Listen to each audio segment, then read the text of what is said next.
Now, I like to talk about the civil rights movement.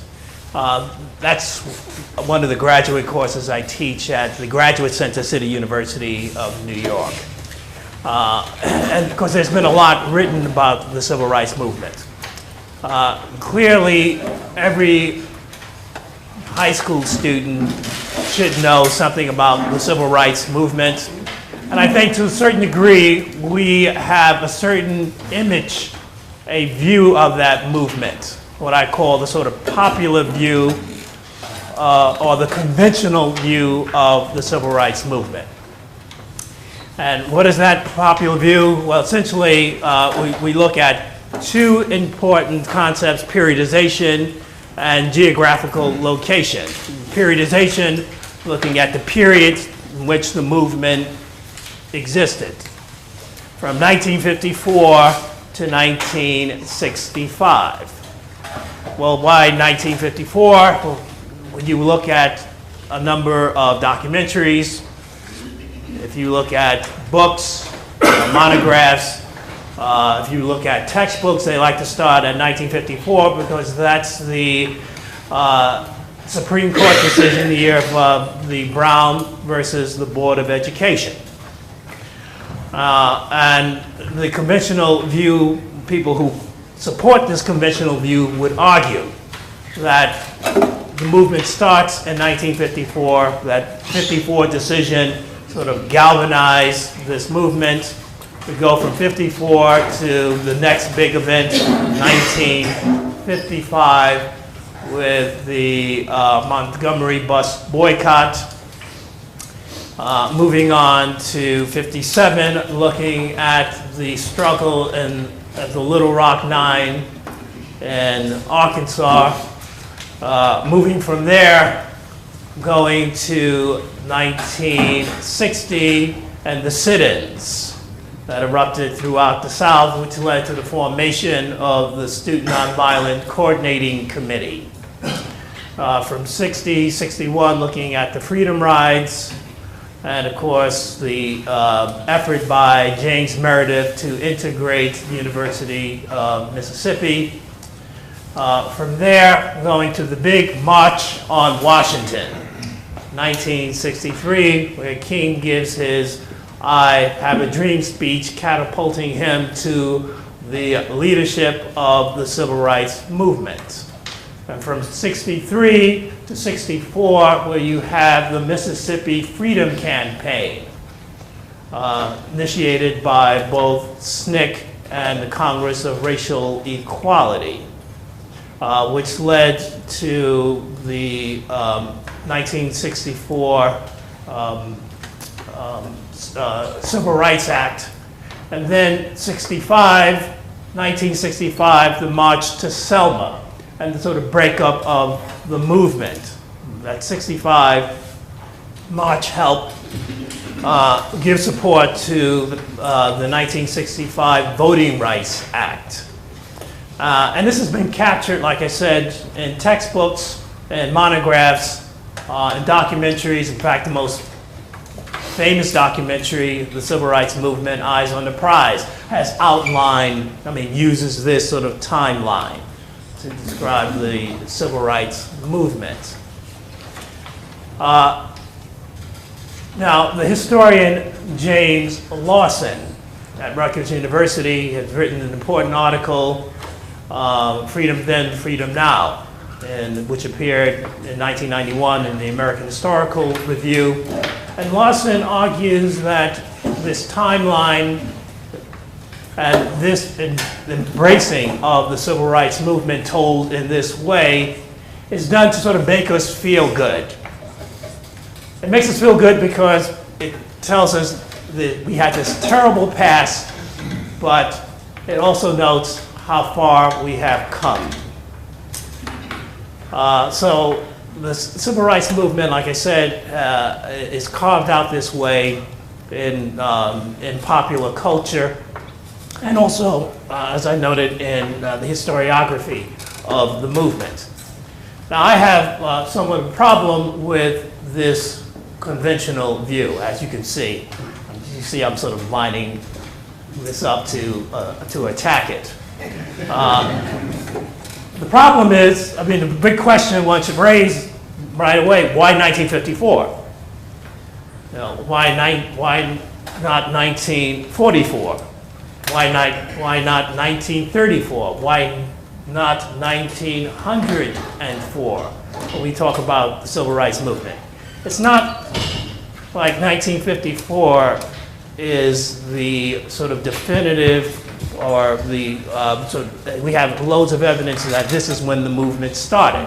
It isn't the year where black people sort of woke up and said, you know, 1954 is a good year, let's have a civil rights movement.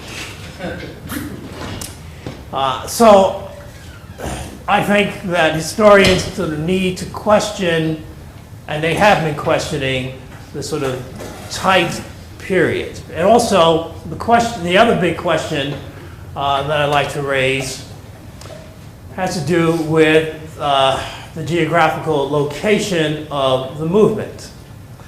That outline tells us, and like I said, in loads of films and documentaries and so forth, that the movement essentially took place in the South. Well, what was going on outside of the South? See, if we adopt this notion that the civil rights movement was limited to one location, one region, then we can just assume, and many people do, that everything was honky-dory outside of the South. That things were okay in the North, for example. And of course, this is not the case. So, you know, I think Lawson is right. You know, we like to tell this story because we like to feel good about ourselves. But historians, like I said, should really, and others, should really question both the periodization and the geography of the movement. I argue that we have to look at the movement in at least 3 or 4 phases, beginning in the 20th century. That first phase emerges shortly after, well, let's say it emerges really after the fall of Reconstruction and the emergence of the American apartheid system known as Jim Crow. So roughly 1890s into the 1920s. The second phase of the movement sees a more radical shift in the politics. And starting in the 1920s, going into the late 1940s. And that third phase is what is popularly known as the civil rights movement, starting in the Cold War period. So roughly 1947 to 1968. And I will argue that we even have a fourth period, a fourth phase of the movement, which is quite controversial because many people, former activists in the movement, many scholars, journalists, have made the argument that we are in a post-civil rights era. And like I said, I think this is quite controversial. I challenge that notion. I don't think we are in a post-civil rights era. And I'll explain what they mean by this later on. Let me turn to that first phase of the movement,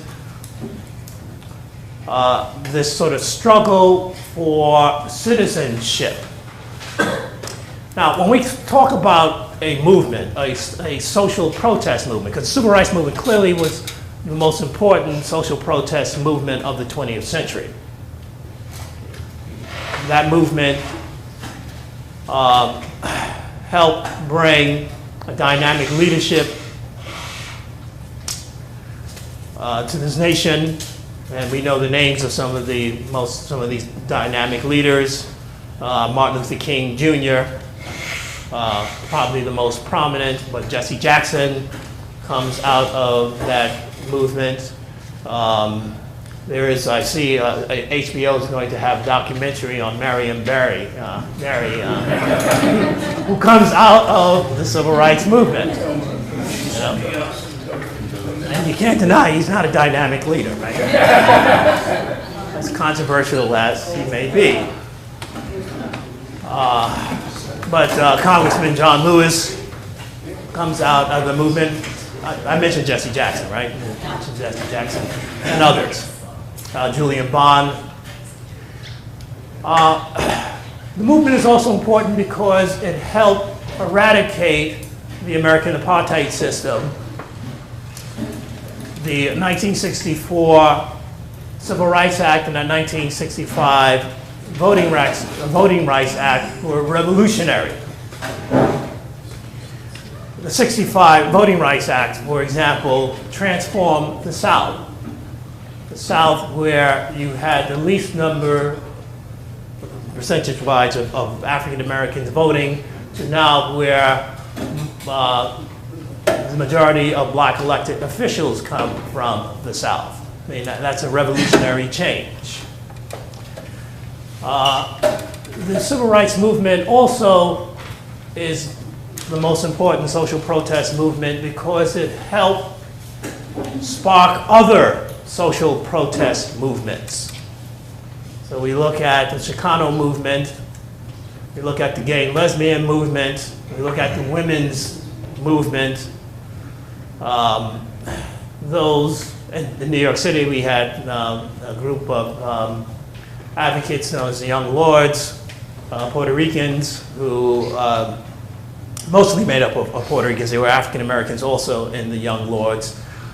And they modeled themselves somewhat after the Black Panther movement. Oh yeah, I should also note that in that sort of popular image of the popular view of the civil rights movement, it's very hard for them to explain the Black Power movement that seems to follow the civil rights movement. So they sort of they dichotomize those movements. They're separate movements.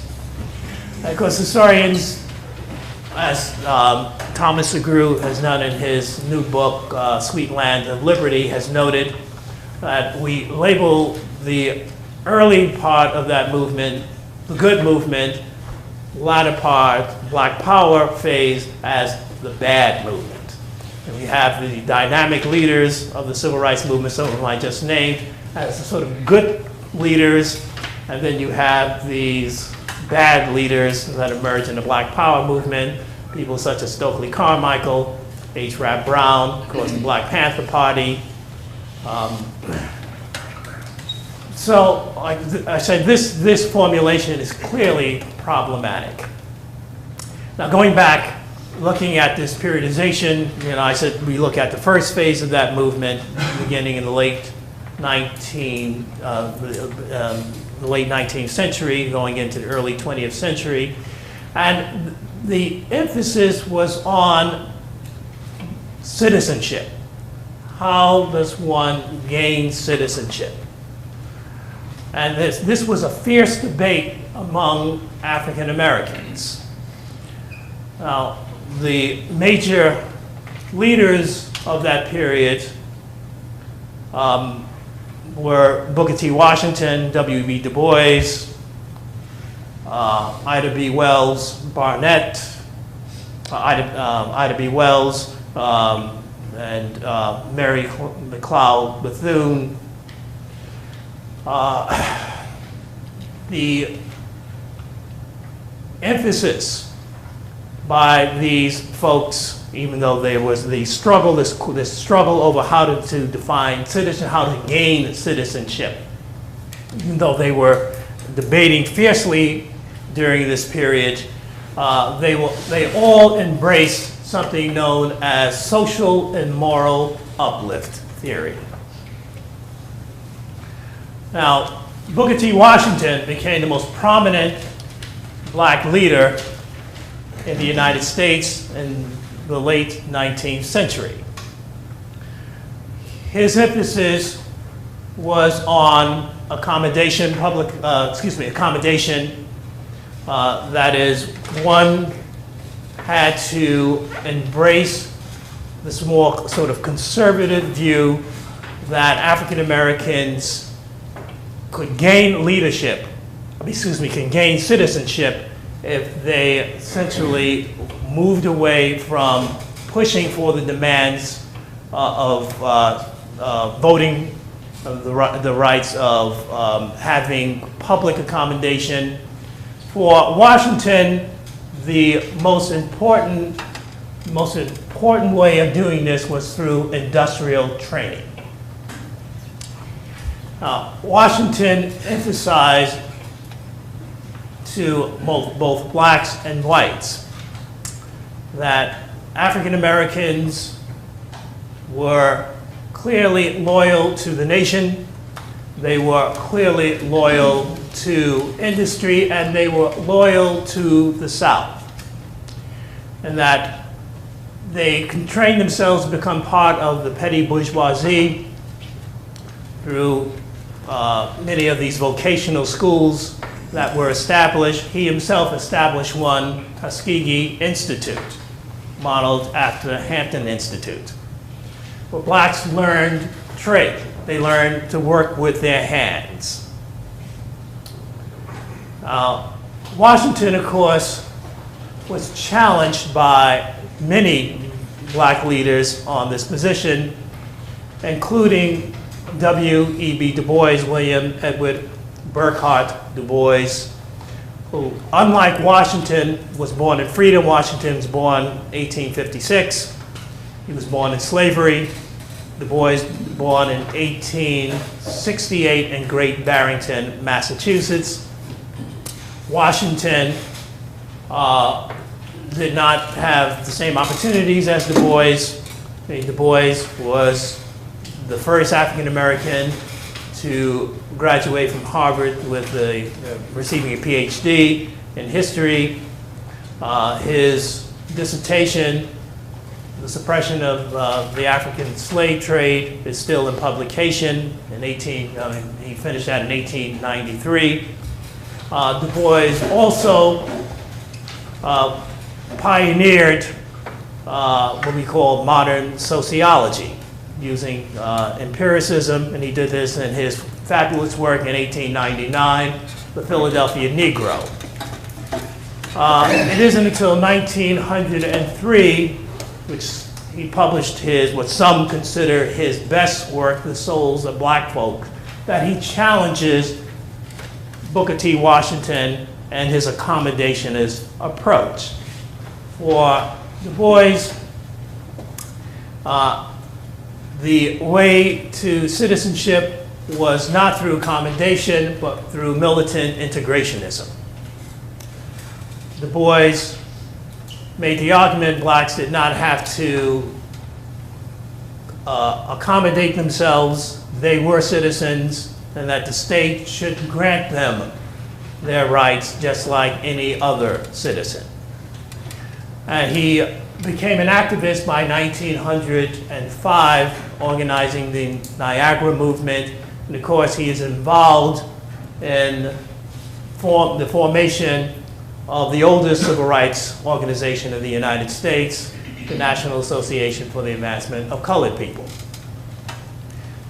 He is not, clearly, some people say, the founder of that organization. He is one of 40 people who helped organize the NAACP. Now, this debate between Du Bois and Washington has been highlighted in a number of textbooks, but it's incorrect to just note that these were the only two people involved in the debate. Long before Du Bois even came out and criticized Washington, there were others out there attacking Washington. William Monroe Trotter, for example, a journalist in Boston, he was the editor of The Guardian, was a fierce critic of Booker T. Washington. Ida B. Wells, long before Du Bois, was criticizing Booker T. Washington and his approach. Nevertheless, what these early leaders have in common is this embrace of social and moral uplift theory. Now, few people realize that Du Bois actually supported Washington before the publication of The Souls of Black Folk. When Washington gives his great speech in 1895 at what was known as the Atlanta Exhibition, Du Bois sends him a letter of congratulations. Now, why would he do this? And in that speech, Washington lays out his accommodationist approach. Now, why would Du Bois thank him? Because Du Bois also was of the same school of social and moral uplift. He pushed something known as the talented 10th notion. And what did he mean by the talented 10th? He argued that there is this small elite group among African Americans that are the most talented, the most educated, the most gifted. And this small elite is going to pull up the 90%. It's sort of a trickle-down social theory. And Du Bois, in his book, The Philadelphia Negro, attacks black migrants coming in, from southern black migrants coming into the city. He uses some really harsh language. He describes them as lazy, as dirty, noting that, don't, essentially telling white readers, don't judge all of us in that light. Well, this is, I said, the sort of social moral uplift notion that somehow this 10% is going to pull up the 90%. Now, that didn't differ much from Washington's notion. In fact, Du Bois had great respect for Booker T. Washington, even though he criticized his approach of accommodation. Du Bois would later drop the 10% notion. In fact, as he became older, he became much more radical. Unlike Washington, who died fairly young, he died in 1915. Du Bois lives an extremely long life. He dies at the ripe young age of 95 in 1963. And interesting, as he goes through all these changes, and as he gets older, he becomes more radical. And some of you may know that just before he decided to depart the United States and go live in Ghana, he joined the American Communist Party. As his biographer, David Leverin Lewis, has noted, he must have been the most aristocratic member of the Communist Party. By the way, this is a photo of Booker T. Washington, if you haven't seen him.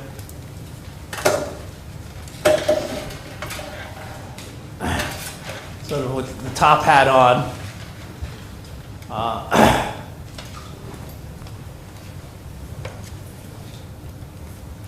That's a photo of Du Bois with his top hat, vest. And I think he usually had a cane.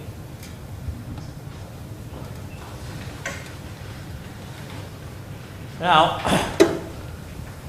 as I noted, women were also involved in this early struggle over citizenship.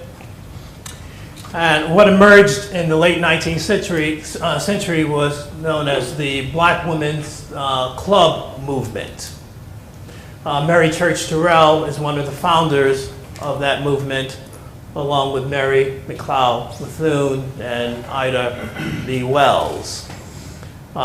These women were fiercely middle and upper class. They embraced a sort of moral and social uplift notion.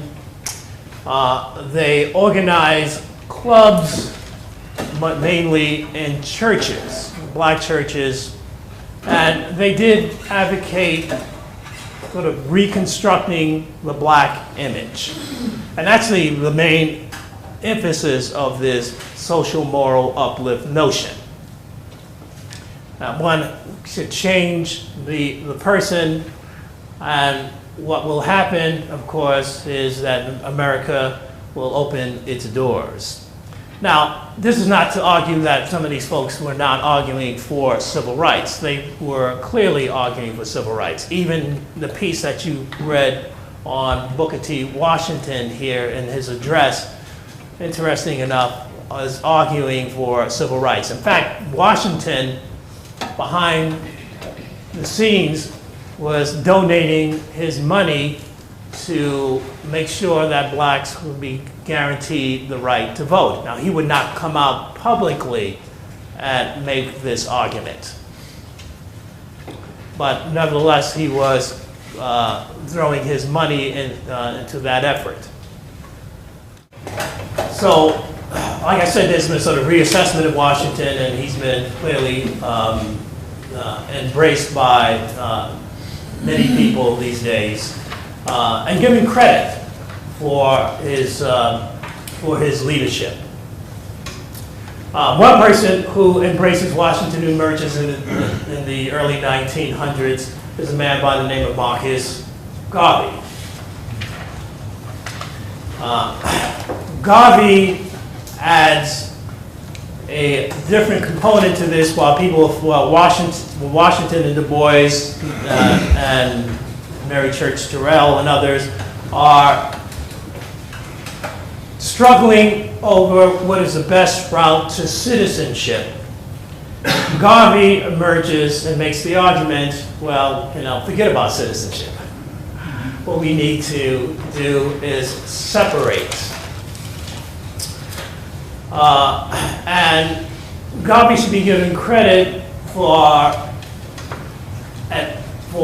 this Pan-African this black nationalist sentiment that emerges in the United States. Now, the Pan-African movement, or Pan-Africanism, emerges in the late 19th century. Du Bois is given credit for launching Pan-Africanism. And what is meant by Pan-Africanism is looking at blacks throughout the diaspora, looking at them on the African continent, looking at America, looking wherever you have the black population, and trying to figure out ways of improving their lives.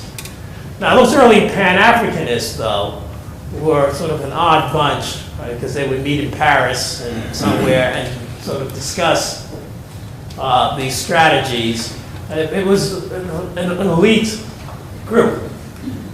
Garvey should be given credit for actually bringing it down to the grassroots. As you know, Garvey was born in Jamaica.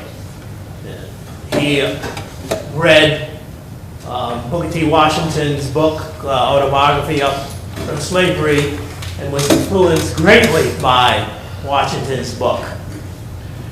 He wrote to Washington while he was in Jamaica, asking to come and see him, and Washington said, "Sure, you can come see me." Garvey's timing was a little off, though. He arrived in the United States in 1916, and Washington had died the year before, 1915. But in Jamaica, Garvey had established Universal Negro Improvement Association, and that group arguing for separation. Also, what I call sort of the black aesthetic, which really popularized in the 1960s during the Black Power movement, the so-called Black is Beautiful movement. Well, Garvey has to be given credit. Garvey made the statement that the world has made being black a crime. I am here to make it a virtue. And Garvey and the Universal Negro Improvement Association pushed this notion that people should embrace their natural beauty. But Garvey also pushes economic black empowerment. He established a number of businesses. Garvey also had, I mean, one of the most famous businesses, of course, is the Black Star Line, where he had these ships that he was going to take African Americans to Africa. Of course, it was a total failure. His businesses also were a failure. Unfortunately, Garvey was the guy who thought the big ideas. He didn't look at the small, details. But nevertheless, I think Garvey is extremely important in galvanizing this mass movement. Now,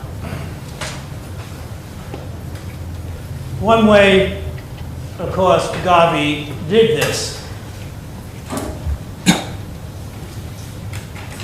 was to have these weekly rallies in Harlem.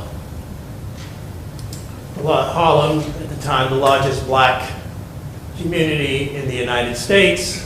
And as you can see here, he would attract thousands of people.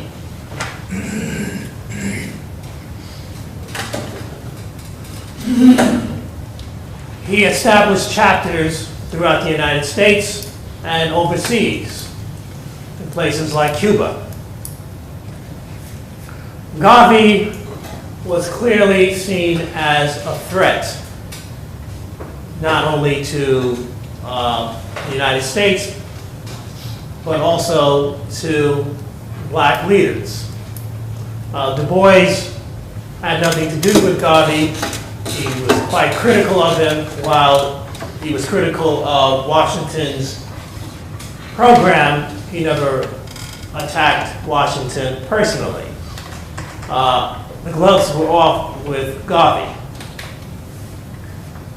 He called Garvey a lunatic. Garvey, of course, referred to him as a mulatto who went around sleeping with white women. The fight was clearly a nasty one between these two. And Garvey had felt that he had been essentially shoved aside from the black leaders in the United States. They didn't want to have anything to do with him. But it is Garvey who actually creates this mass movement. Many of the black elite were not enamored with Garvey.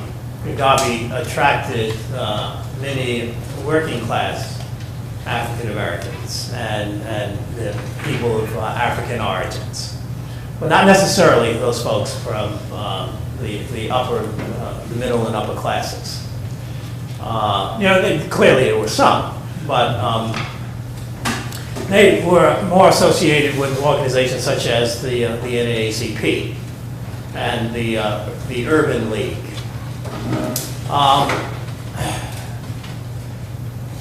So there are these class divisions that need to be explored in the African American community. It was not homogeneous. There clearly were these different interests.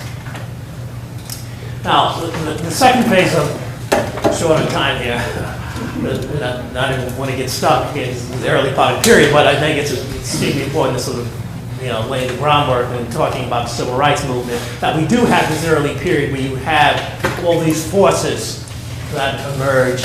And the question is, why isn't this considered part of this, this movement that we call the civil rights movement? But the second phase of that movement, I said, is a more radical phase.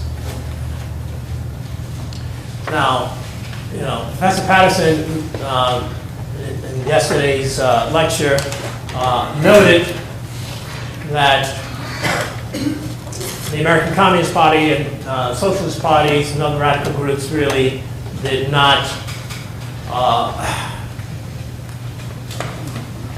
they were not successful in their endeavor. And he talked about political elections, looking at the electoral outcomes, although with the exception of Eugene Debs. As he noted, in 1912, we got about 6% of the vote. Well, this is true, but the American Communist Party is, even though we don't know how mere people were in that party because it was a secret organization, they kept their membership secret, nevertheless, they've become quite influential. Not in politics, but in labor and also in community organizing.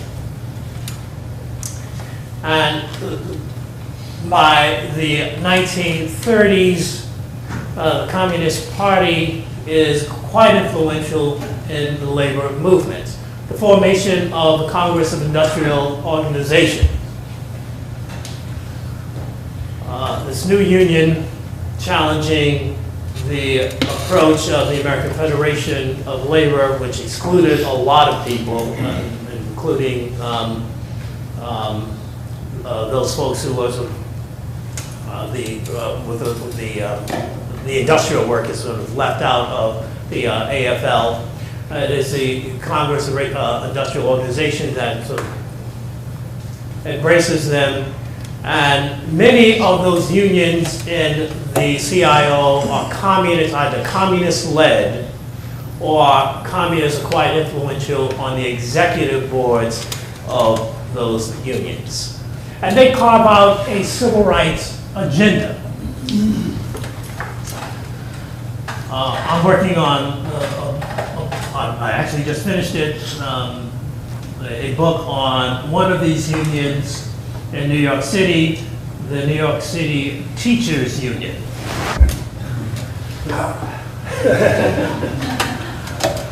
A union that was communist-led from 1935 until its demise in 1964. This union was organized in 1916. Social Democrats were in control, but communists, there was a communist rank and file group that was vying for control of that union. And by 1935, the writing is on the wall that the communists are gaining strength. So the Social Democrats walk out, form a rival union called the Teachers Guild, which would later become the United Federation of Teachers, the union that is in existence today in New York City.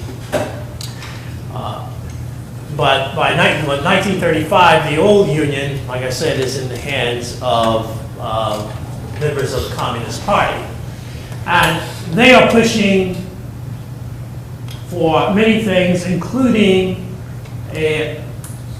also for civil rights. They're pushing for civil rights. It is the teachers union that challenges the New York City Board of Education on its hiring practices. So it's a union that goes around taking surveys on how many black faculty are in the system.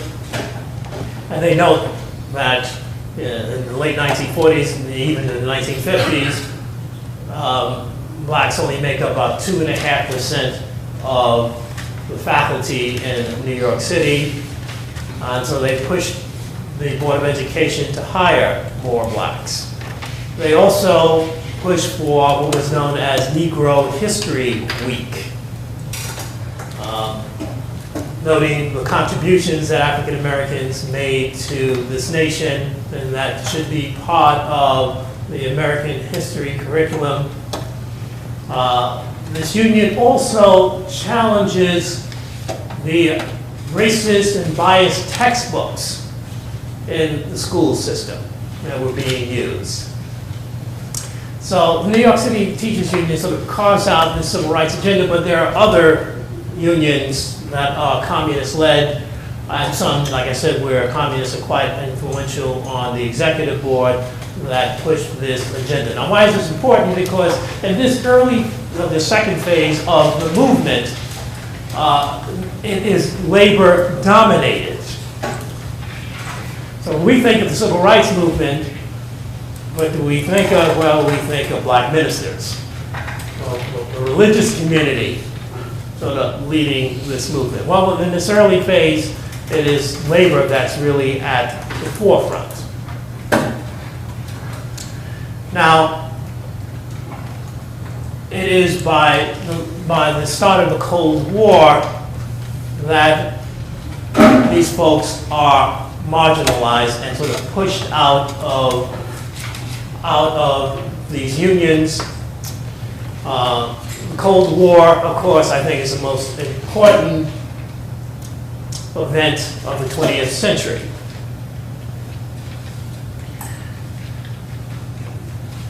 Not just how it shapes U.S. foreign policy, and relations with other nations, but also, I think, the domestic affairs are impacted by the Cold War. This is a period where you have the greatest attack on civil liberties in the history of this country. Many people are removed from their jobs. You know, this is where we have loyalty oaths, and the Communist Party becomes the biggest target of this Cold War effort. Many people who were not communists, who were on the left, become victims of the Cold War. Clearly, the black left, folks who are pushing the civil rights agenda along with these unions, are purged, they're kicked out, they're marginalized. Du Bois, as I noted, a person who gets more radical as he gets older, unlike most of us who become more conservative as we get older. Du Bois is thrown out of the organization that he helped create, the National Association for the Advancement of Colored People. He's fired from that organization because of his radical approach. He's arrested in 1951 at the ripe young age of 83, being accused of being a foreign agent. His books are removed from libraries. He is made a non-person. He's not the only one who is experiencing this. As I said, many people on the left experience this. Paul Robeson, who some of you may have heard, who was not a member of the American Communist Party, but he was clearly close to the party. And it was probably a decision made that he can best serve the needs of the party by not joining it, but he's not a member of the party. But he goes through this rough period where his passport is taken, concert halls are closed to him. He is ridiculed and attacked in the press. He can't make a living. I mean, all his movies disappeared. His name is removed from the All-American list at Rutgers University. He is made a sort of non-person. So this is what I mean, this major attack on civil liberties. But it's quite interesting that Cold War is also given credit for shaping what we know as the civil rights movement. And in a number of books, what has emerged is what historians have classified as the Cold War civil rights thesis.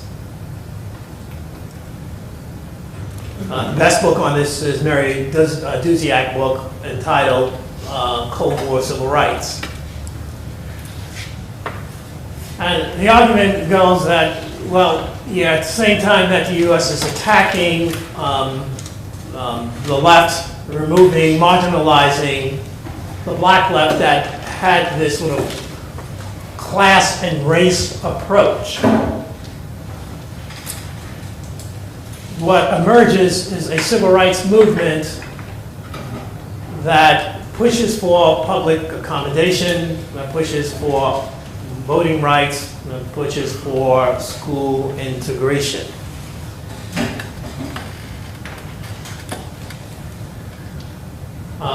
Here is where what we know as the civil rights movement sort of emerges, and the organizations, the national organizations that are quite prominent, the NAACP, which adopts a legal approach in terms of breaking down segregation, the Urban League, which is closely aligned with the NAACP. You have the Congress of Racial Equality, formed in 1942. This is a group of intellectuals who adopt Mohandas Gandhi's approach of nonviolent resistance. 1957, we had the formation of the Southern Christian Leadership Conference, the ministerial wing of the civil rights movement. Of course, in 1960, with the explosion of the sit-in movement, you had the formation of SNCC, Student Nonviolent Coordinating Committee. And this is important to point this out because the civil rights movement at this period was a coalition of these national organizations. And these national organizations, of course, fought fiercely with one another over what was the best approach to civil rights. In particular, the Student Nonviolent Coordinating Committee and the Southern Christian Leadership Conference fought fiercely. One year when I was teaching at Florida International University, I had this young woman in my class by the name of Nash. It was, of course, on the civil rights movement. She came over to me at the end of class and said, "Does the name Nash ring a bell to you?" And I said, "Sure." She turned out to be the daughter of Diane Nash, one of the founders of SNCC, and James Bevel, her father, one of the founders of the Southern Christian Leadership Conference. So she gave me all this wonderful information, insight of all the infighting between, all the fighting that took place between SCLC and SNCC.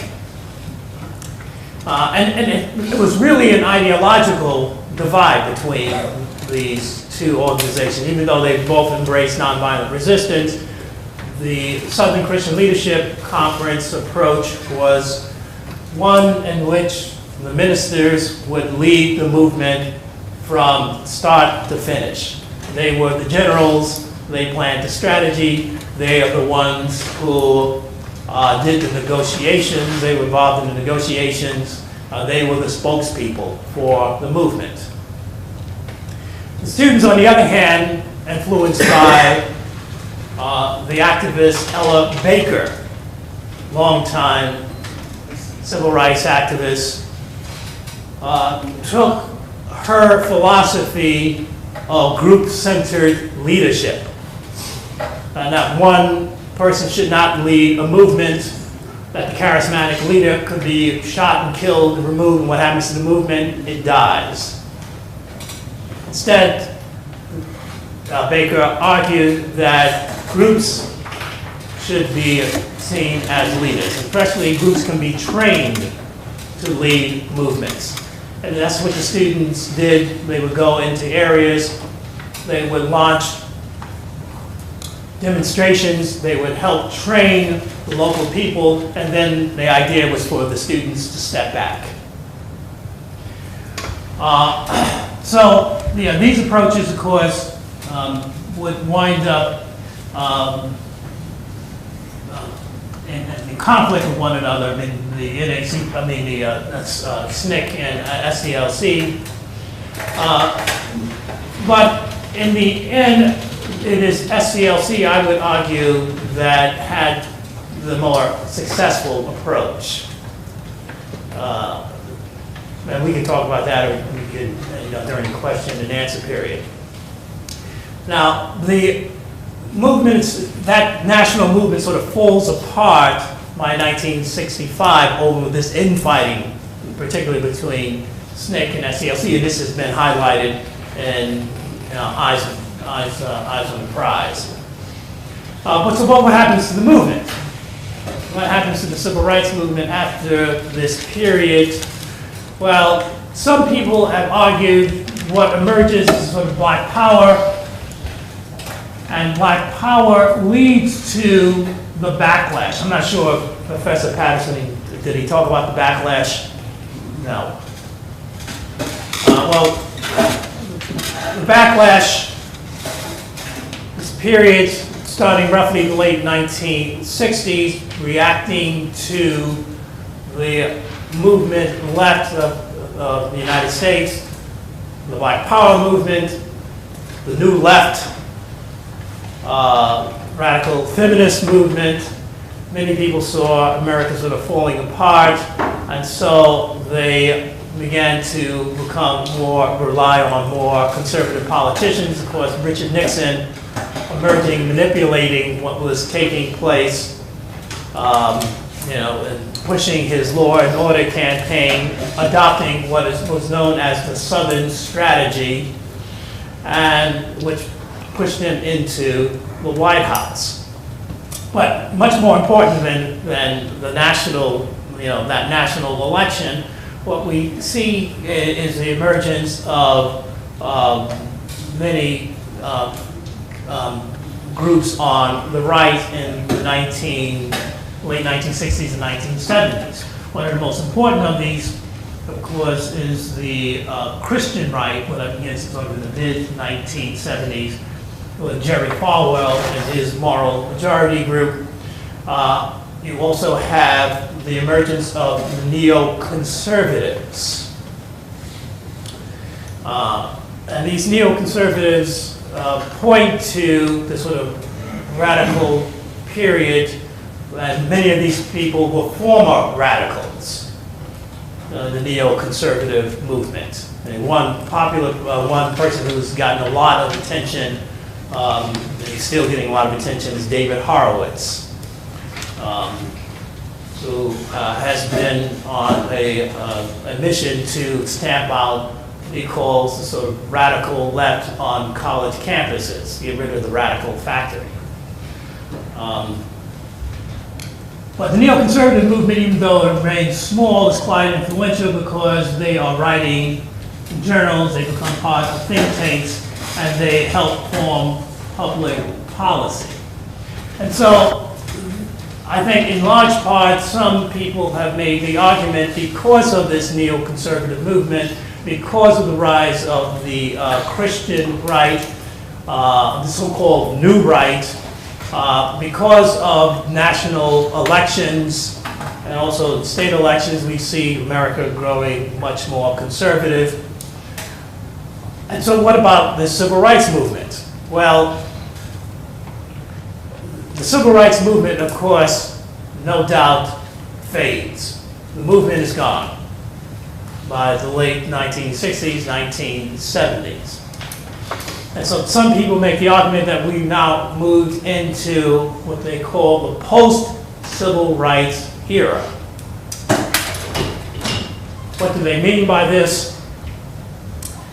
Well, depending on their political perspective, they can mean, of course, different things. But what they do have in common is that, one, the civil rights movement was a success in breaking down legal discrimination.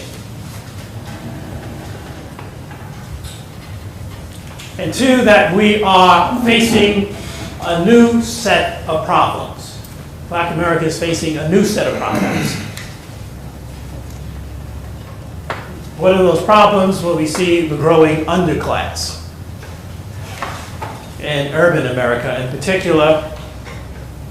We see young men and now young women that have a greater relationship with the criminal justice system than they do with education or higher education. And we see children being born out of wedlock. I think Professor Patterson had a bunch of stats that he spoke about. And so these folks have made the argument that these are a new set of problems that we can't use the old civil rights approach of protest, trying to get the state to intervene to sort of solve the problem. And like I said, there are essentially various views on this post-civil rights era. What I call the sort of conservative view, the one more centrist view, and then you have the left of center. The conservatives would argue that the best way of dealing with this problem is through the reconstruction or reconstitution of black culture, reconstructing black culture. Dinesh D'Souza, in his book, The End of Racism, and other books he has written, has made this argument. Essentially, he said that the problem cannot be solved by government, that the black community is on its own, with some help, obviously, but essentially they have to turn and deal with what he calls a deplorable black culture. The more centrist view would argue that, yes, there are problems with black culture, but we can't rule out government altogether. Government should play some role in this. I would argue a person such as William Julius Wilson, the famous sociologist at Harvard University, sort of represents this view in his books examining the underclass. And the more left of center view argues that yes, the civil rights movement did break down legal discrimination, which D'Souza notes and praises, which people like Wilson points out, and he praises, and he notes that affirmative action, Wilson notes that affirmative action cannot do the trick. That is a middle class approach to the problem. That will not solve the problems of the growing underclass. But the left of center people would argue that a new form of racism has emerged. We have gone from a sort of overt form of racism to a more covert form of racism. It is embedded in institutions, and yes, the government needs to play a major role. Now, I said I would give my view quickly, then we could stop, because I think it's almost time for a break. Is that correct? Do I have time? You can take a 15-minute break anytime. Okay, so let me just point out my view, why I think the post-civil rights era is, the post-civil rights era notion is incorrect.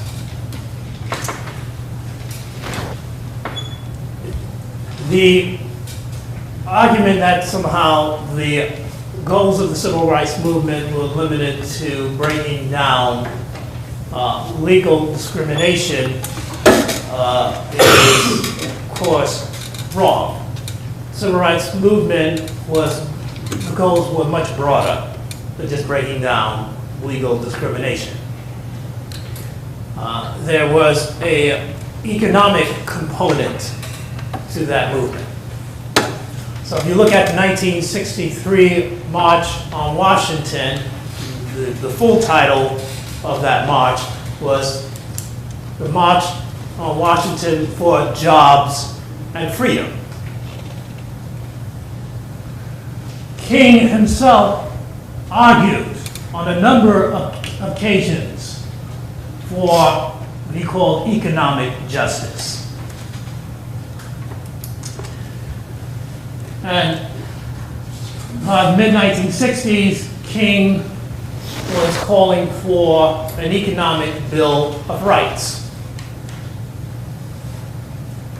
King also argued for adequate health care. These are important. Whitney Young, head of the Urban League, called for a Marshall Plan for Black America. So this economic component somehow is sort of brushed aside.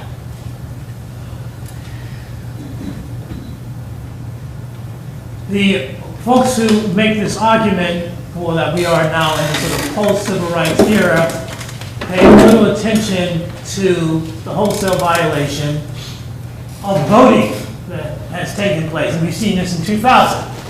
Now, I lived in Florida for too long.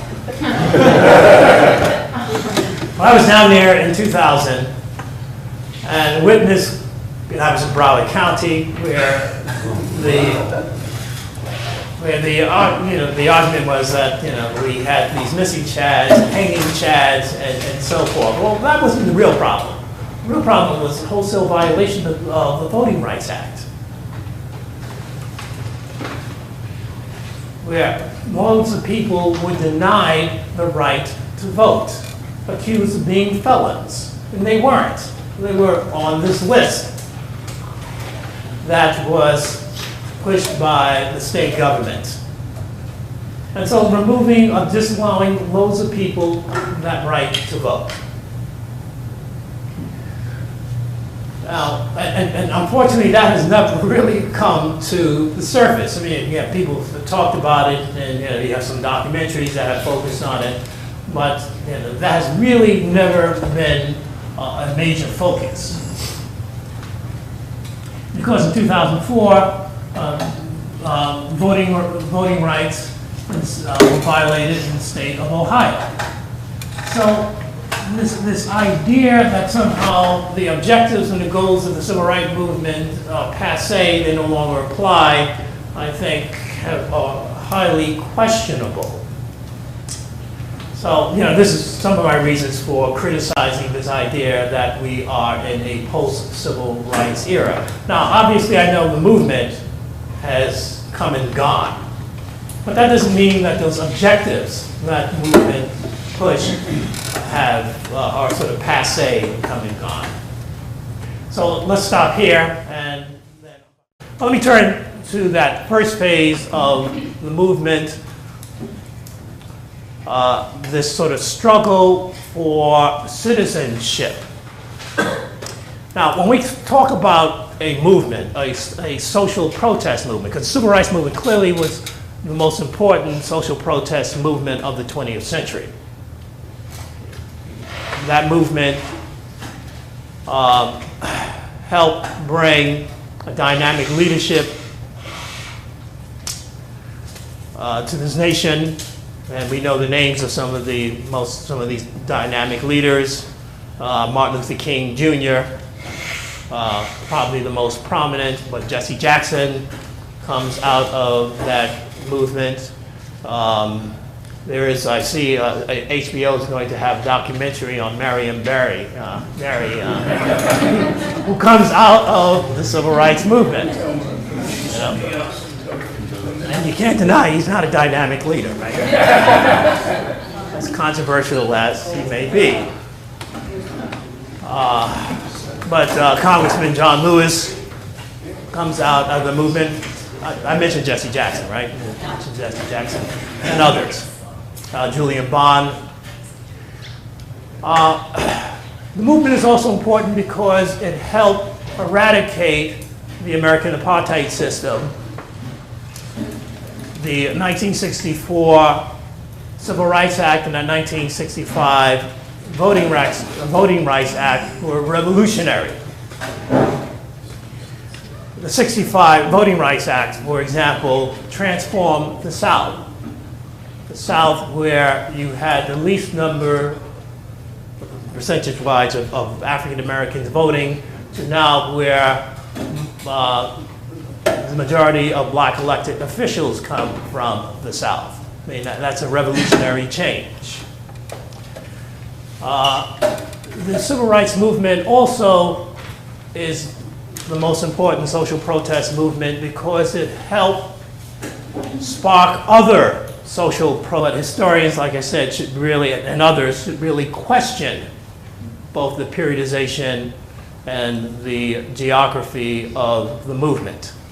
I argue that we have to look at the movement in at least 3 or 4 phases, beginning in the 20th century. That first phase emerges shortly after, well, let's say it emerges really after the fall of Reconstruction and the emergence of the American apartheid system known as Jim Crow. So roughly 1890s into the 1920s. The second phase of the movement sees a more radical shift in the politics. And starting in the 1920s, going into the late 1940s. And that third phase is what is popularly known as the Civil Rights Movement, starting in the Cold War period. So roughly 1947 to 1968. And I will argue that we even have a fourth period, a fourth phase of the movement, which is quite controversial because many people, former activists in the movement, many scholars, journalists, have made the argument that we are in a post-civil rights era. And like I said, I think this is quite controversial. I challenge that notion. I don't think we are in a post-civil rights era. And I'll explain what they mean by this later on.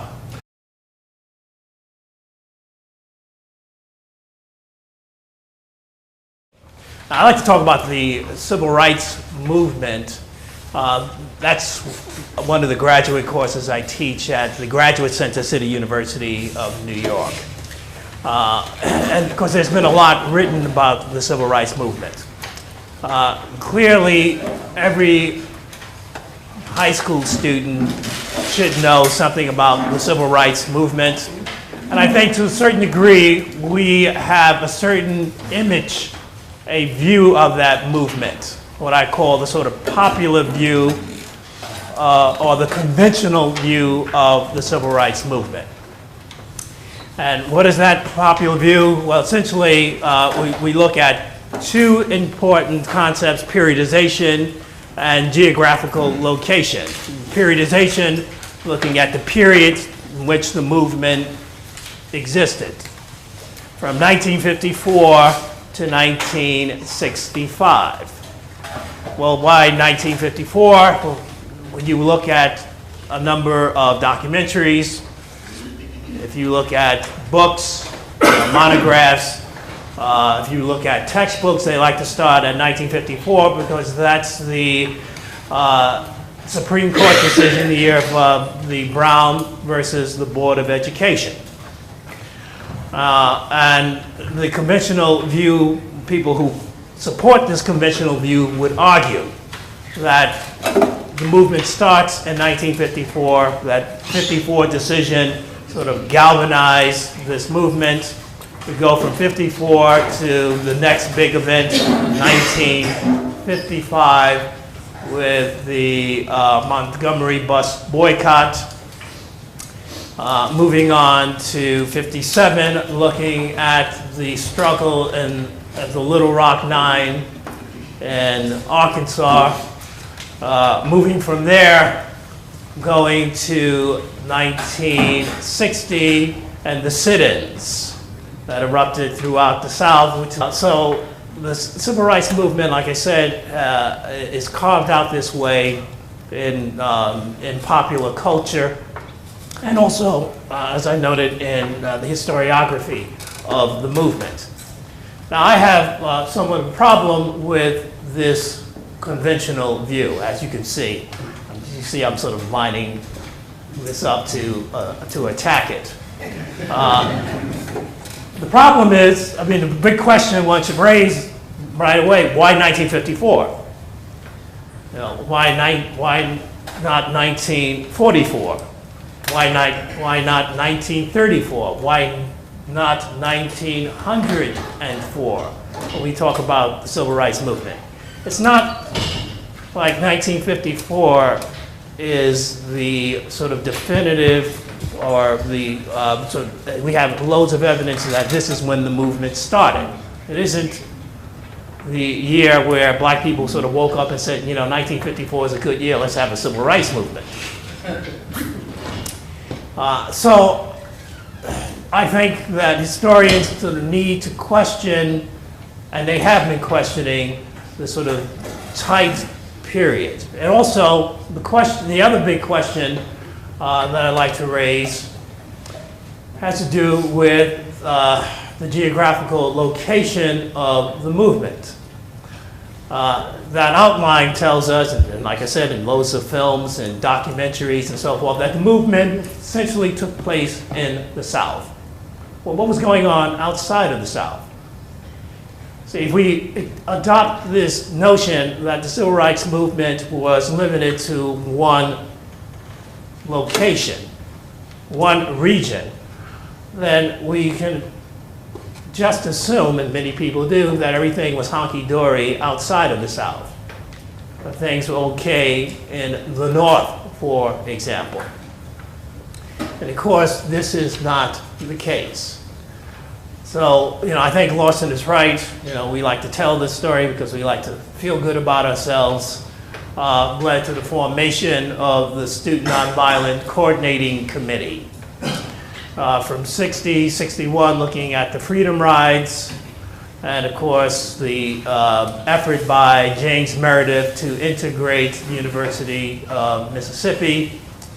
From there, going to the big March on Washington, 1963, where King gives his I Have a Dream speech, catapulting him to the leadership of the civil rights movement. And from 63 to 64, where you have the Mississippi Freedom Campaign, initiated by both SNCC and the Congress of Racial Equality, which led to the 1964 Civil Rights Act, and then 1965, the March to Selma, and the sort of breakup of the movement. That 65 March helped give support to the 1965 Voting Rights Act.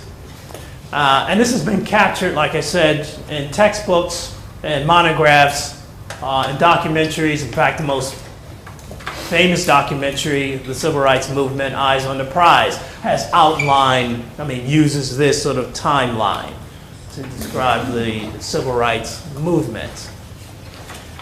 Now, the historian James Lawson at Rutgers University has written an important article, Freedom Then, Freedom Now, which appeared in 1991 in the American Historical Review. And Lawson argues that this timeline and this embracing of the civil rights movement told in this way is done to sort of make us feel good. It makes us feel good because it tells us that we had this terrible past, but it also notes how far we have come.